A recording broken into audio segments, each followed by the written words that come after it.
Hello, this is Rabble Radio, recorded on Friday, October 17th, 2025. I'm Breanne Doyle.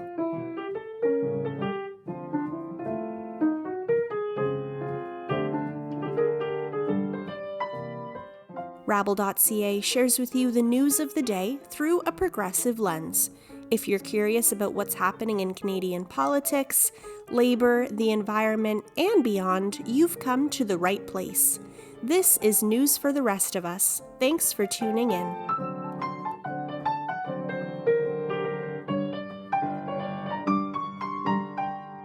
This week on the show, we share a clip from a recent episode of the Courage My Friends series featuring co-executive director of the Migrant Workers Alliance for Change, Karen Cocq, advocacy and media relations coordinator at the Refugee Centre in Montreal, Alina Murad, and president of the Canadian Association of Refugee Lawyers, Bondy.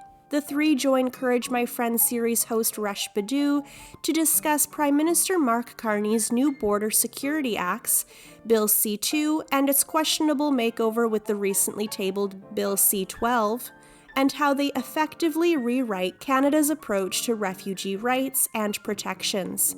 If passed, what will these acts mean for those seeking asylum, and for Canada as a whole? Here is a small clip from that conversation. Take a listen. Karen, Aisling, and Alina, welcome. Thanks for joining us. Karen, tell us about yourself and the Migrant Workers Alliance. Hi, thanks. My name is Karen Cocq, and I'm co-executive director of the Migrant Workers Alliance for Change. We are a membership-based organization of migrants working in farm and fisheries and food processing, care work, current or international students, and undocumented migrants who are working in a number of sectors, but primarily in food service and in healthcare. And we also are the secretariat of the Cross-Country Migrant Rights Network. Thank you so much. And Aisling, you're joining us from the CARL, where you are president. So tell us more about that. Yes, I'm president of the Canadian Association of Refugee Lawyers, or CARL. We were founded in 2011, and we're an association of lawyers across Canada and law students practicing in the field of refugee law. Our organization is very active in litigation and advocacy on issues affecting refugees and other vulnerable migrants. And also we provide education and other resources and supports to our members. On a personal level, myself, I've been practicing in the field of immigration and refugee law since 2007. Lovely. Thank you so much. And Alina, tell us about yourself and the Refugee Centre. Thank you. Hi, my name is Alina Murad. I am the advocacy coordinator at Le Centre Refugee, or the Refugee Centre. We're based in Montreal, and we provide wraparound holistic support for primarily asylum seekers, but people of all newcomer backgrounds. And we do have a full service legal aid clinic, as well as a number of other great departments that help our clients along the way with their resettlement journey. Thank you. And again, welcome to all of you. So this past June, the Government of Canada, under Prime Minister Mark Carney, introduced Bill C-2, the Strong Borders Act, which has just undergone a bit of a transformation, which we will get to. But Karen, give us an overview of the content of the original Bill C-2.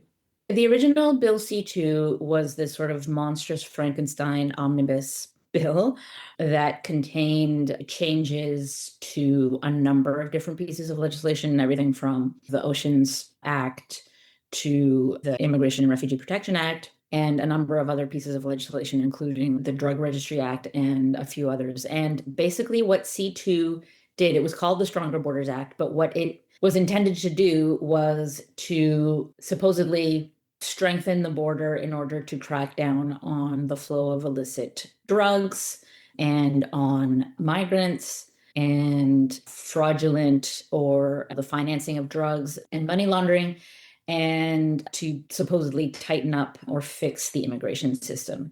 So it included everything from giving Canada Post the ability to open people's mail, new warrantless data access powers for government agencies, the ability to be able to force, for example, cell phone providers or internet providers to change their back-end systems so that government agencies can more easily access people's search history and data, information sharing between government agencies and foreign entities, and obviously the concern that we have all here today, but a number of significant changes to IRPA, the Immigration and Refugee Protection Act. The three kind of top level ones that were a major concern was putting an arbitrary 1-year time limit on the ability to be able to apply to put a refugee claim in. So once a person had been in Canada for over a year, they could no longer apply for refugee status. A closing of the 14-day window because of the Safe Third Country Agreement. Migrants cannot come and claim asylum from the United States unless they cross between official ports of entry and can stay undetected for 14 days. And so that was what was happening at Roxham Road and across the border, the land border in Manitoba, for example, of people crossing and trying to remain undetected to be able to then claim asylum coming from the US,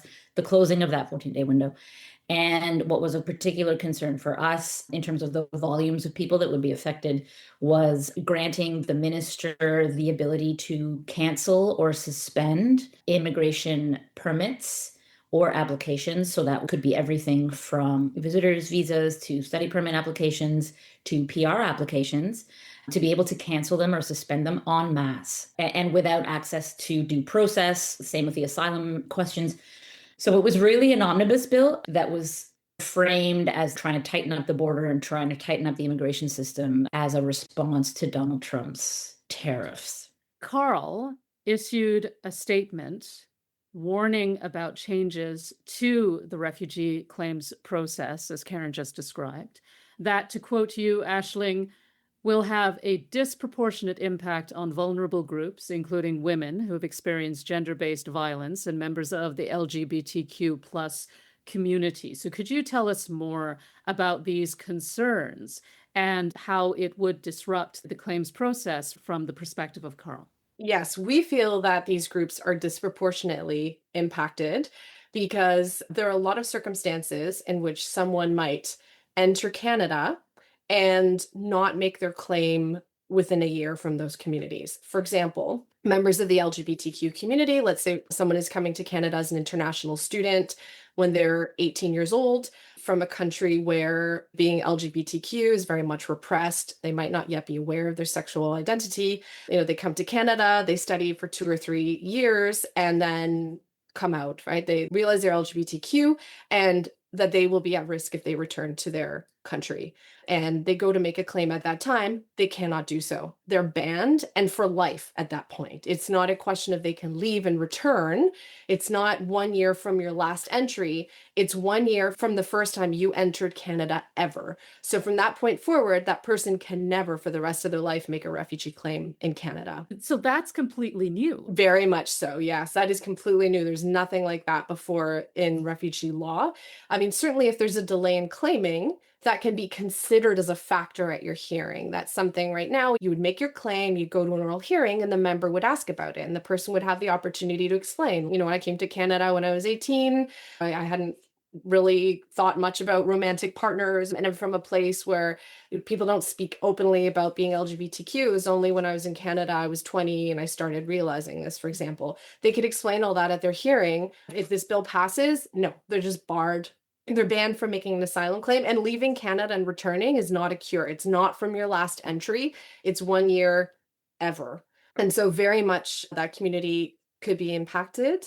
Similarly, women fearing gender-based violence. It could be, a woman who comes to Canada who was abused back home because of the trauma. It could take more than a year for her to come forward with her claim. But also a scenario that I see is a woman might come to Canada as a worker, as an international student. They're here with temporary status. While in Canada, they enter a romantic relationship with someone from their country of nationality, or maybe they even travel to Canada with the abusive partner.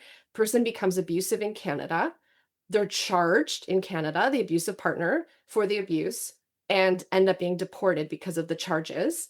And the partner will say, I blame you. They'll say to the woman here, I blame you. I am being deported and it's your fault. And the moment you get back home, I will exact my revenge on you. And the police back home will not do anything. Maybe in Canada I was arrested, but when you get home, I will not. And I will retaliate against you there. And so the woman will make a refugee claim saying, if I'm deported home, if I return home, I am in danger. And she is banned right now because if she entered Canada for the first time more than a year ago, she cannot make that claim. She is banned from doing so and doesn't even have that opportunity to explain what happened and the reasons that she didn't make the refugee claim within a year of her first entry to Canada. And again, it's a lifelong ban.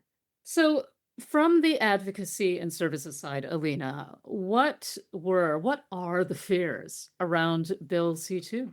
That's a great question. I mean, there are many, many fears. A first one would be, as my colleagues already mentioned briefly, the lack of due process that this bill is working towards, right? So throughout the immigration sections of this bill, we see that there's a shift towards a pre-removal risk assessment based procedure. This pre-removal risk assessment is only given to people who are found ineligible, people who have a removal notice. And it's very, very important to note here that it is very, very different from an oral hearing. It's a paper-based process. And so what this bill is essentially forcing people to do is give up their right to an oral hearing. And as Ashlyn was just saying, you will not have these opportunities to clarify questions about whether it's your sexuality or whatever else it is. When you are submitting a pre-removal risk assessment application, they look for very, very different things than what they do in an oral hearing. They're looking for a basis of which you would be in danger if you were to be removed. And that is very different from what you would disclose in an oral hearing. That would be, what is the basis for your claim? Why are you claiming refugee status, right? So this really does hinder a huge portion of the demographic that we serve. I mean, PRAs would be given to people who are deemed ineligible under the Safe Third Country Agreement. Under this bill, it would be under the 1-year ban, the 14-day closure, and those who are found ineligible without the right to appeal. So it's a huge, huge portion of people who would be forced purely just through a paper-based process in this system. And this is, of course, a huge concern for service providers. How can we best equip our clients to be ready for this process, especially considering that there's a timeline of 15 days to submit the application? There's a lot of barriers that come with this. For example, knowledge of the system, language ability, your digital literacy, your ability to find a lawyer, especially one with a legal aid mandate. I mean, the concerns go on, but this is definitely a huge root of the concerns for service providers. Absolutely. And we saw the expression of these concerns because upon its introduction, the Strong Borders Act immediately met with overwhelming dissent from civil rights groups right across the country. And by the time it got to its second reading, a press conference on behalf of a broad coalition of over 300 of these groups was held on Parliament Hill demanding the withdrawal of C2. Karen, you were one of the main speakers at this press conference. So could you speak to the mobilization that came out of it? Yeah, what happened when the bill was first tabled, I mean, it kind of took us all by surprise because we have to remember it was first tabled at the beginning of June. Mark Carney's government was not even 2 months old at that time. So this was the first significant piece of legislation that the government tabled, which was not anything that the government campaigned on, that he campaigned on or the Liberals campaigned on. So it really surprised folks in this area of work who work with migrants. And the outrage, like you said, was very swift. So as the Migrant Rights Network, we started drafting a statement. We connected with the Canadian Council for Refugees and the International Civil Liberties Monitoring Group to address both the civil liberties, the data privacy, and the surveillance concerns, as well as the immigration concerns.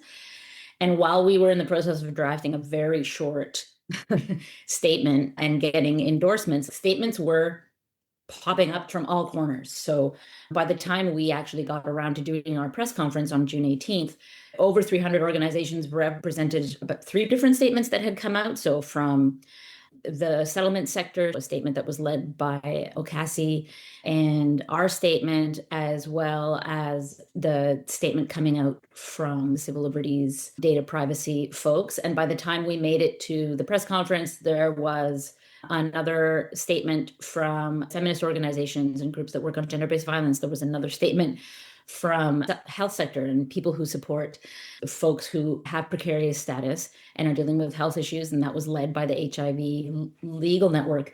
So it was really just an outpouring of criticism and concern to this bill because of the sweeping powers that the bill would give on many fronts to the government, but also the ways that it would shrink due process across all fronts, the way that none of it was evidence informed. For example, some of the measures meant in C2 to quote unquote stem the flow of illicit fentanyl across the border to the US. Well, that illicit flow of fentanyl across the border to the US doesn't actually exist. It's not real in the facts and in reality. Even the US Customs and Border Patrol said it's something like 0.7 or 0.4, some really negligible amount. Yeah, it's totally negligible. It's not a thing.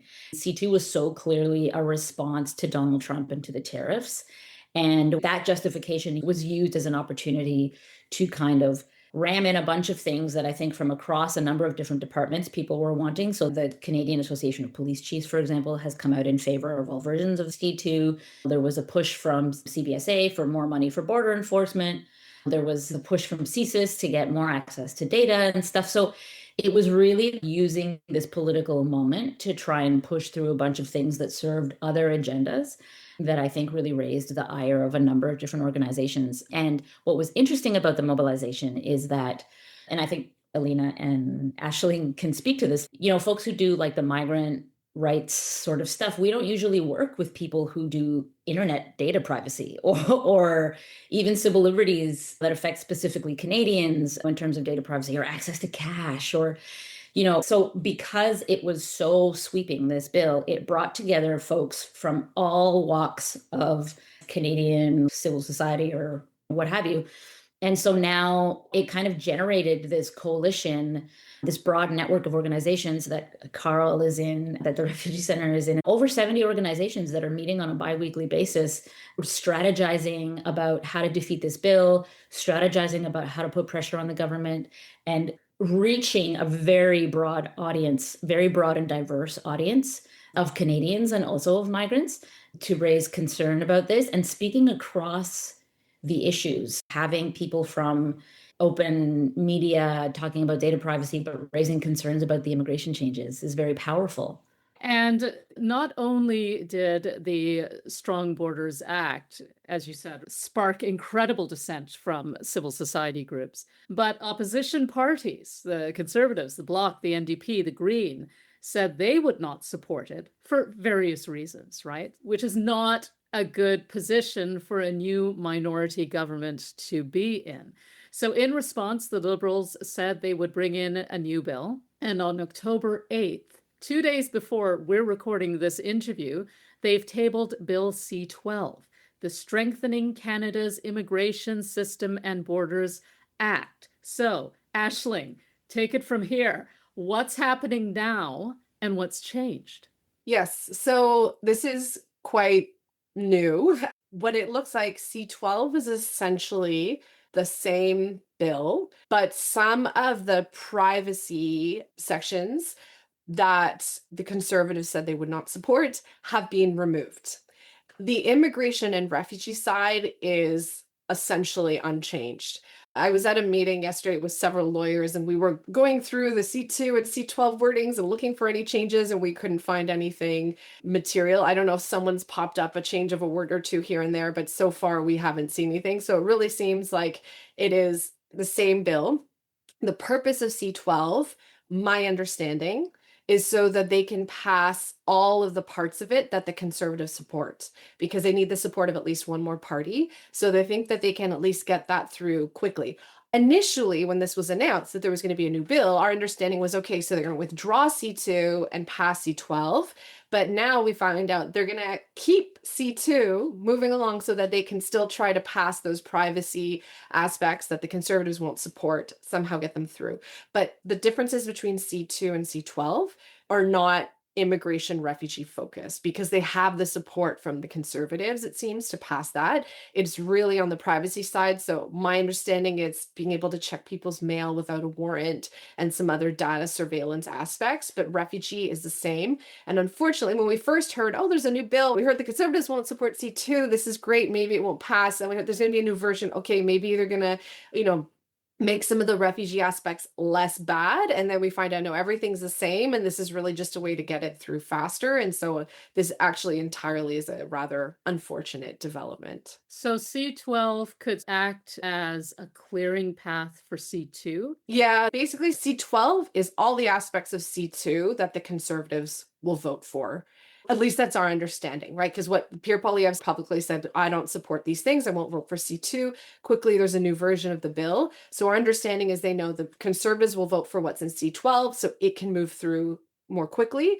And probably what they'll do then is amend C2 to delete all the sections that were in C12 and just try to find a way to get those other ones passed. But ultimately, it doesn't directly impact refugees, other than the fact the provisions relating to privacy can impact them in the same way it would impact anyone else in Canada. But the refugee sections are the same. It's just a new bill so that the Conservatives will vote for it. And then they'll have the support they need to get it through the House. Interesting. Okay, so let's get into the wider context. And we've already started to talk about it, but let's really get into it. So when introducing the Strong Borders Act, the original, Minister of Public Safety, Gary Anandasangari, said that it was, quote, to ensure Canada's law enforcement is equipped with the tools they need to stay ahead of organized crime groups and crack down on illicit activities, and that it was essential to maintaining the safety and security of our country. And that statement hasn't really changed either when you're looking at C12 now. Alina, your thoughts on this rationale, and whose safety are we talking about? Well, that is a great question. Whose safety are we talking about? And in this case, I can say with 100% certainty, it is not the safety of refugees and asylum seekers that we are talking about. And it is, of course, very, very disappointing. Honestly, in my opinion, I think that this justification is a misunderstanding on politicians' aspects on their sides. There's a lot of rhetoric going around within Parliament, within people who are decision makers, that people abuse the refugee system in order to extend their stay. This is not factual, really. Our numbers don't agree with this statement. Oftentimes, when politicians are speaking in the House about this bill, particularly about migrants coming with quote unquote falsified documents, they're not understanding exactly what they're speaking about. They use this talking point to talk about refugees coming. And when they use an example of this quote abuse of the system, the examples that they're giving are international students who have unfortunately been swindled. It is not on their side that this is something that they have decided to do. There were unfortunately bad actors in Canada and in various countries of origin that were unfortunately falsifying certain kinds of documents for international students. I would like to just again reiterate that this is not the fault of the students themselves. This is the fault of bad actors within institutions. And so if that is actually the concern for this minister, go after the Canadian bad actors that are enabling this to happen. Do not go after individuals. So I think that this justification largely comes from.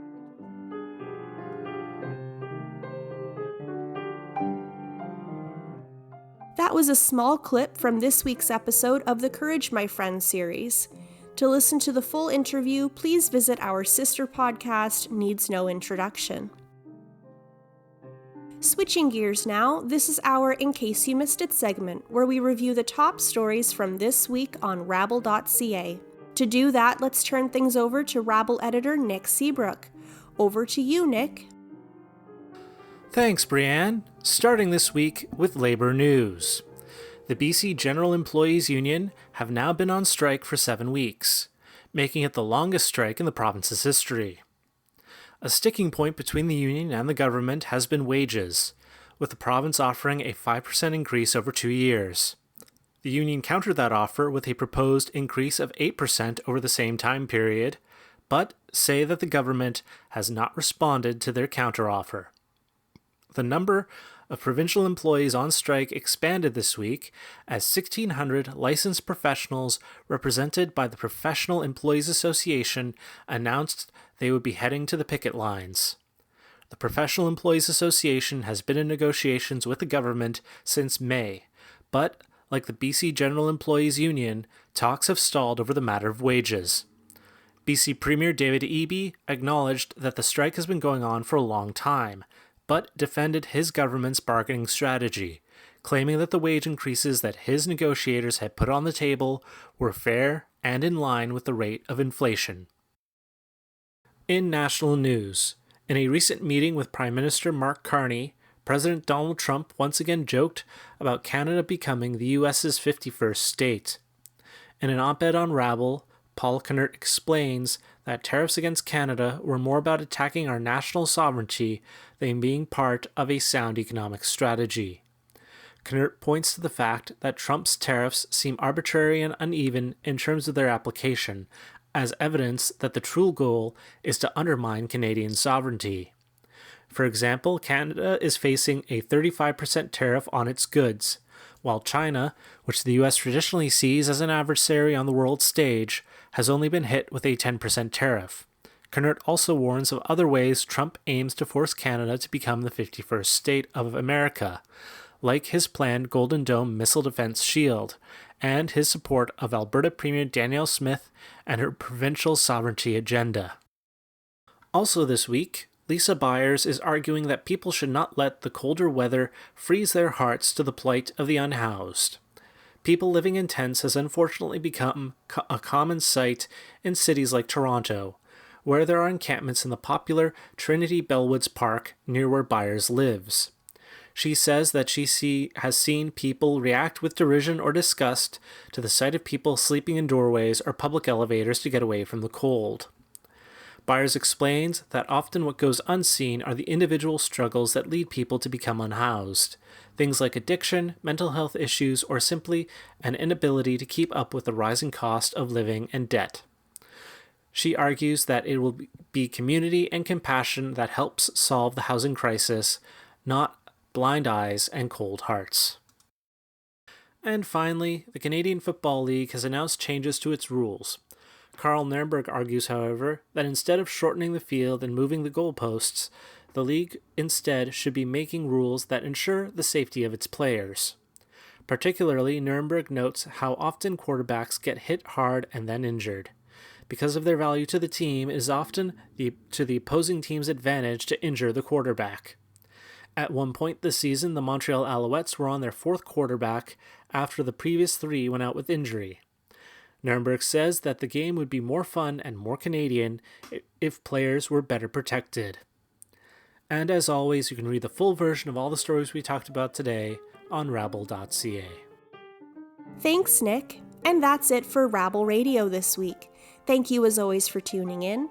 If you like the show, please consider subscribing to Rabble Radio on Apple Podcasts, Spotify, YouTube, or wherever you get your podcasts. And please rate, review, share Rabble Radio with your friends. It takes 2 seconds to support independent media like Rabble. Thank you to all the journalists and writers who contributed to this week's content on rabble.ca, and thank you to Carl Nirenberg for supplying the music. Lastly, thank you to you for tuning in to Rabble Radio. I'm Breanne Doyle, and I'll talk to you next week.